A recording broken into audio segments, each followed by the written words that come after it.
നിയമസഭാ തെരഞ്ഞെടുപ്പിൽ മത്സരിക്കാൻ കെ സുധാകരൻ സമ്മർദ്ദം തുടരുന്നതിനാൽ കണ്ണൂർ സീറ്റ് ഒഴിച്ചിട്ട് കോൺഗ്രസിന്റെ രണ്ടാം ഘട്ട സ്ഥാനാർത്ഥി പട്ടിക ഉടൻ പുറത്തിറക്കും. നാമനിർദ്ദേശ പത്രിക സമർപ്പിക്കുന്നതിന് മുന്നോടിയായി സുധാകരൻ കേരള ഹൗസിൽ നിന്ന് NOC വാങ്ങി. സുധാകരൻ വഴങ്ങിയില്ലെങ്കിൽ ഇളവ് നൽകാനും ഹൈക്കമാൻഡിന് ആലോചനയുണ്ട്. കോന്നി സീറ്റിന് വേണ്ടി അടൂർ പ്രകാശും സമ്മർദ്ദം തുടരുകയാണ്. MP മാരുടെ കാര്യത്തിൽ ഹൈക്കമാൻഡ് തീരുമാനമെടുക്കുമെന്ന് പ്രതിപക്ഷ നേതാവ് VD സതീശൻ പറഞ്ഞു. സന്ദീപ് വാര്യരെ തൃക്കരിപ്പൂരിൽ മത്സരിപ്പിക്കാനുള്ള നീക്കത്തിനെതിരെ DCC നേതൃത്വം രംഗത്ത് വന്നു. അല്ല, നിങ്ങളെല്ലാ ദിവസവും രാവിലെ തൊട്ട് വാർത്ത കൊടുത്തുകൊണ്ടിരിക്കില്ല. നിങ്ങൾ തന്നെ അതിന്റെ പരിഹാരം ചെയ്യും. നിങ്ങൾ ചെയ്ത് ഞങ്ങൾ എന്താ പറയണം? ഞങ്ങൾ എത്ര പ്രാവശ്യം നിങ്ങളോട് എല്ലാ ദിവസവും പറഞ്ഞു. ഞങ്ങൾ പറഞ്ഞല്ലോ, ഇതിന്റെ കാര്യം പറഞ്ഞല്ലോ. UDF എന്താണ് കണ്ണൂരിലെ കാര്യത്തിൽ? ഇത് MP മാർ മത്സരിക്കണമോ വേണ്ടയോ എന്ന് തീരുമാനിക്കേണ്ടത് ഞങ്ങളല്ലല്ലോ. VD സതീശനാണോ MP മാർ മത്സരിക്കണോ വേണ്ടതെന്ന് തീരുമാനിക്കുന്നത്? ആണോ KPCC പ്രസിഡന്റ് ആണോ തീരുമാനിക്കുന്നത്? MP മാര് ഉന്നതരായ നേതാക്കളാണ്. അവർ ജനങ്ങൾ തിരഞ്ഞെടുത്ത് പാർലമെന്റിൽ വന്നിരിക്കുന്ന ആളുകളാണ്. അവരെ അസംബ്ലിയിലേക്ക് മത്സരിപ്പിക്കണോ വേണ്ടയോ എന്ന് തീരുമാനിക്കേണ്ടത് കോൺഗ്രസ് ദേശീയ നേതൃത്വം. അതിപ്പോ ഇലക്ഷനല്ലേ, ചെറിയ അങ്ങോട്ടും ഇങ്ങോട്ടും ഒക്കെ ഉണ്ടാവുമല്ലോ. കുഴപ്പമില്ലാന്ന് പറഞ്ഞാല് പോണ്ട ഒരാളല്ല അദ്ദേഹം. CEC എന്തിനാ ഞാനൊക്കെ പ്രഖ്യാപിച്ചാൽ പോരെ? CECയുടെ തീരുമാനം നിങ്ങളെ സമയത്തറിയിക്കും. എന്താ ഏതാണ്ട് മുഴുവൻ.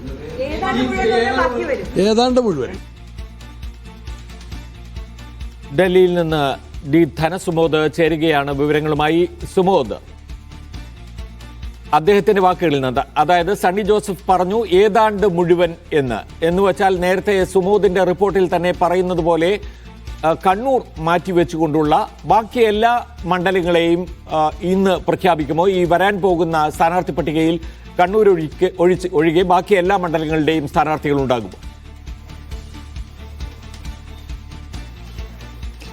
പ്രമോദ് രാമൻ പറഞ്ഞതുപോലെ തന്നെ ഏതാണ്ട് ഒഴികെ എന്നുള്ള വാക്ക് തന്നെയാണ് ആ സ്പീച്ചിലെ, ആ ബൈറ്റിലെ പ്രധാനപ്പെട്ട ഹൈലൈറ്റ്. അദ്ദേഹത്തിന് ഭൂരിപക്ഷം മണ്ഡലങ്ങളും പ്രഖ്യാപിക്കും എന്ന് പറയുമ്പോഴും ചില മണ്ഡലങ്ങളെ പ്രഖ്യാപിക്കും എന്ന് പറയാനായിട്ട് അദ്ദേഹത്തിന് മനസ്സ് വരുന്നില്ല. അതിലേറ്റവും പ്രധാനപ്പെട്ടത് കണ്ണൂർ തന്നെയാണ്. ഇപ്പോൾ തൃക്കരിപ്പൂരിലായാലും തൃക്കരിപ്പൂർ വിട്ടുകിട്ടിയതേ ഉള്ളൂ ഘടകകക്ഷിയിൽ നിന്നും. ഇത് ചർച്ച ഇപ്പോഴും തുടർന്നുകൊണ്ടിരിക്കുകയാണ്. ഇവിടെ ഇപ്പോൾ സന്ദീപ് വാര്യരുടെ പേരാണ് ആദ്യഘട്ടത്തിൽ ഉയർന്നു കേൾക്കുന്നത്. ഇതുകൂടാതെ കോന്നി ഏകദേശം ധാരണയായിരിക്കുകയാണ്. പക്ഷേ എങ്കിൽ പോലും അത് ഈ അടുത്ത ഘട്ടത്തിൽ പ്രഖ്യാപിക്കുമോ എന്നുള്ളൊരു കാര്യമാണ് കണ്ടറിയേണ്ടത്. മാത്രമല്ല പുനലൂരും അതേപോലെ തന്നെ ചടയമംഗലവും വെച്ചുമാറുകയാണ്. ആ സീറ്റിലും കൃത്യമായ സ്ഥാനാർത്ഥികൾ ആയിട്ടില്ല. ഈ നേരത്തെ കായംകുളത്ത് ആദ്യം പരിഗണിച്ചിരുന്നത് DCC അധ്യക്ഷൻ കൂടിയായിട്ടുള്ള അഡ്വക്കേറ്റ് B ബാബു പ്രസാദിനെയായിരുന്നു. അദ്ദേഹത്തിനെ ഇപ്പോൾ ചെങ്ങന്നൂരിലേക്ക് മാറ്റിയിരിക്കുകയാണ്. ചെങ്ങന്നൂരിൽ ആദ്യം മറിയം ഉമ്മനെയായിരുന്നു പരിഗണിച്ചിരുന്നത്. അവർ താല്പര്യം പ്രകടിപ്പിക്കാത്തത് കൊണ്ടാണ് ആ സീറ്റിലേക്ക് അവർ മാറിയത്. അപ്പോഴും കായംകുളം ഒഴിഞ്ഞു കിടക്കുകയാണ്. അവിടെ ലിജുവിനോട് മത്സരിക്കാൻ പറഞ്ഞെങ്കിൽ പോലും അദ്ദേഹം ഒരു താല്പര്യം കാണിച്ചില്ല. ഇങ്ങനെയുള്ള ഒരു 6-7 സീറ്റുകളാണ് ഇപ്പോഴും ഒരു അനിശ്ചിതാവസ്ഥയിൽ തന്നെ നിൽക്കുന്നത്. നമ്മളിപ്പോൾ ഇന്ദിരാഭവനിലാണ് നിൽക്കുന്നത്. ഇന്ദിരാഭവനിൽ ഇപ്പോഴും ചർച്ച നടത്തിക്കൊണ്ടിരിക്കുകയാണ്. ഈ ചർച്ചയുടെ ആദ്യ ഘട്ടത്തിൽ പാസ്സാക്കിയ ക്ലിയർ ചെയ്ത കുറേ പേരുകളുണ്ട്. ആ പേരുകൾ ഈ ഘട്ട പട്ടികയിൽ ഉൾപ്പെടുത്താൻ വേണ്ടി, അതായത് 95 സീറ്റുകളിലാണ് കോൺഗ്രസ് മത്സരിക്കുന്നത്. കഴിഞ്ഞ തവണ നിയമസഭയിലെ 92 സീറ്റുകളിലായിരുന്നു മത്സരിച്ചിരുന്നത്. ഇത് 95 വർദ്ധിപ്പിക്കാൻ കോൺഗ്രസിന് കഴിഞ്ഞിട്ടുണ്ട്. ഇതിൽ 55 സീറ്റുകൾ മാത്രമാണ് ഇന്നലെ പ്രഖ്യാപിച്ചിട്ടുള്ളത്. മാത്രമല്ല, ഇന്നലെ പ്രഖ്യാപിച്ചപ്പോൾ പോലെ 3 ജില്ലകളാണ് ഒഴിച്ചിട്ടിരുന്നത്. കാസർഗോഡ്, ഇടുക്കി, പത്തനംതിട്ട എന്നീ ജില്ലകളാണ് ഒഴിച്ചിട്ടിരുന്നത്.